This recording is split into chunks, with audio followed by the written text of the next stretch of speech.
Hey guys, welcome to another Anon Gremlin video, and today we are looking at the Turian Havoc Trooper. This will be coming later than expected, basically because I've had to re-record this intro because I did a shit job the first time. But anyway, let's get into the character. So the Turian Havoc Trooper has 500 health and 350 shields, so that's 100 more shields than most other characters, and a fairly average health. Let's get into his abilities. His first ability on LB is Incinerate. Fires a plasma projectile that does bonus damage to armor and inflicts ongoing burning damage to unshielded foes. Burning enemies are primed for combo detonation. Rank 1, its initial damage is 120, damage per second 50, burning duration 6 seconds, armor damage bonus 50%, and recharge time 12 seconds. So how can this be upgraded? Rank 2 is recharge speed of plus 15 damage at rank 3.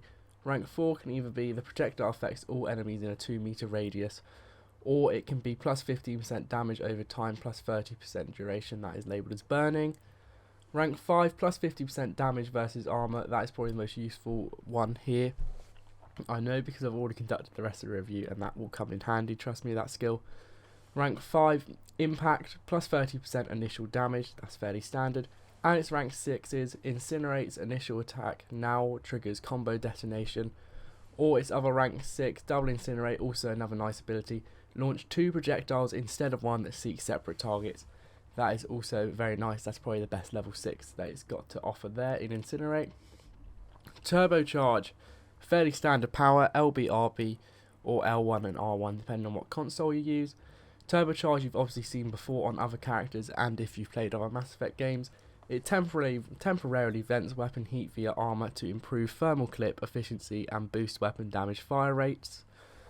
Its rank 1 is duration 8 seconds, recharge time 20 seconds, plus 10% gun damage bonus, plus 20% rate of fire bonus, plus 20% clip size bonus. This skill tree is fairly standard across all turbocharged characters that have this ability. Rank 2 is recharge speed plus 10%. Rank 3 plus 10% gun damage. Rank 4 can either be recharge speed of plus 20% or duration of plus 50%. That one seems better there. Rank 5 damage and force is the top ability on that tree. Plus 15 gun damage bonus, plus 15% gun force bonus. Or its rank 5 can be increased weapon stability and accuracy while turbocharge is active. Plus 40% gun accuracy bonus, plus 40% stability. And rank 6 is either supercharge, increased weapon rate of fire and thermal clip size while turbocharge is active, plus 20% rate of fire bonus, plus 20% clip size bonus, or dump heat, vastly increased thermal clip size while turbocharge is active, plus 80% clip size bonus. And then the final ability, located on RB or R1, again depending on what console you use, is Flak Cannon. Fires Krogan designed shells that burst into shrapnel upon impact. Shrapnel damage is reduced against armoured enemies. Activation requires 1 power cell from Flak Cannon's limited power cell supply. So its initial damage at rank 1 is 180, shrapnel damage 75, power cell capacity 2, minus 30% shrapnel damage versus armour.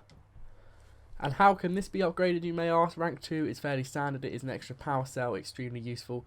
Rank 3 damage and force, plus 25% area damage, plus 25% area force.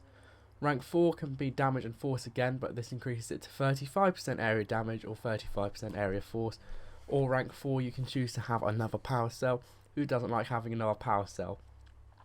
Rank 5 can either be anti-armor, plus 50% damage versus armor. That gets rid of that debuff. That could be extremely useful because there are a lot of armoured enemies later on in later rounds of Mass Effect Andromeda multiplayer. It's surprising how many armoured enemies you come up against. And when you can't use the ability against armoured enemies very efficiently, you suddenly lose a lot of your power. Or it's rank 5, I kind of rambled there, is Stunning. Briefly stuns affected enemies, stun duration is 2 seconds. That's fairly cool if you get surrounded. And its rank 6 is Flak. 50% more shrapnel explosions, who doesn't like more explosions? Tiny Tina definitely likes more explosions, Borderlands 2 reference. And its rank 6 can be Shredder. Shrapnel inflicts additional damage over time. Damage per second 35, damage duration 8 seconds. So let's get into gameplay, and the first thing you'll notice about the Turian Havoc Trooper is she has a very good jetpack on her. If you read a description, you may have seen me read the description in my pack opening, you find out that they are jetpack troops. and in this case it makes an extremely unique character in Mass Effect Andromeda multiplayer. The fact you can hover long distances, you can stay in the air for a good 10 seconds with the Turian Havoc Trooper, and this also means you can hover over enemies and ground pound while by pressing Y extremely easily. I include 2 examples of that in here. One of them I don't pull off, but you'll get the picture there. So moving on to stuff in game skills wise, the first ability we're going to be looking at is Flak Cannon. I'm pretty sure Flak Cannon is a new skill only available in Andromeda because I don't remember seeing it before, but basically this is a highly effective skill. It's basically a really high powered shell that will cause a lot of damage to enemies. On bronze and silver it will basically take out basic enemies in one hit, but it also provides shrapnel damage after the initial hit, so this can take out enemies, a sizable amount of enemies' health around that target, or finish off a target that hasn't been quite been killed by the initial blast. Turbocharge, his middle ability, is fairly universal. You've probably seen this in other characters, and if you played other Mass Effect games you're obviously familiar with it. Basically it gives you increased weapon damage, rate of fire and reload speed, and that is never a bad thing. It also has a relatively low cooldown, so in that sense it's pretty universal, you can use it a lot. It is also dependent on what sort of weapon you're using. Obviously you're going to see more benefits on reload if you've got a weapon that needs to reload a lot more, etc, etc. And let's move on to the final ability, Incinerate. You're seeing a few examples on screen here where I use Incinerate. Incinerate doesn't do too much damage upon impact, but it does burn enemies over time. So basically you could use Incinerate on an enemy, and usually 9 times out of 10, if you leave that enemy with Incinerate on, they will come to their death slowly but surely. Incinerate is also good because when those enemies are on fire they are stunned, so if you have an enemy in your face and you pop Incinerate, it will stun them, it will push them back from you, they won't fire upon you, and then you can get a few good hits on them.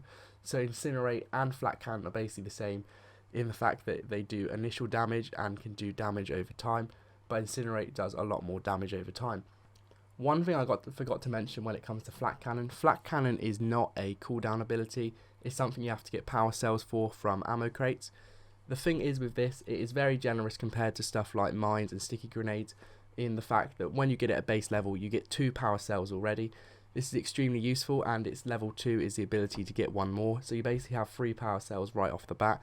This means you can actually spam Flak Cannon quite easily quite early on, and this is extremely useful if you know the placement of ammo boxes around the map, because every time you go to an ammo box per round you'll be getting 3 Flak Cannons, meaning you can easily spam it out as and when you feel it.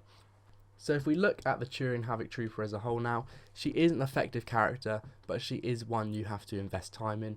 For Incinerate and Flak Cannon to become effective for me, I had to get her to at least level 5 to start to see a difference and to start to enjoy her abilities and see them as powerful. If you're not giving her time and you just judge her on base level, you will be disappointed with her, just because Flak Cannon and Incinerate don't seem to do much damage, they don't have good radiuses on them, they don't have good damage per second and stuff like that. She is a fairly basic soldier character in her abilities, and that may be an advantage or disadvantage for you.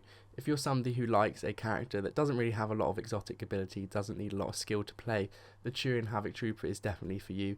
Her standout ability is definitely her ability to jetpack. That is fairly unique, I haven't seen anything like that in any other character. So that concludes another review. It's slightly longer than usual, that's because I spent a lot longer looking at the upgrade tree of the character. Please leave feedback whether that was useful or you want me to try and shorten the reviews and get rid of that and not go into it as much detail. I'm basically trying to find a good balance, and whatever works for you as the viewer is probably the best.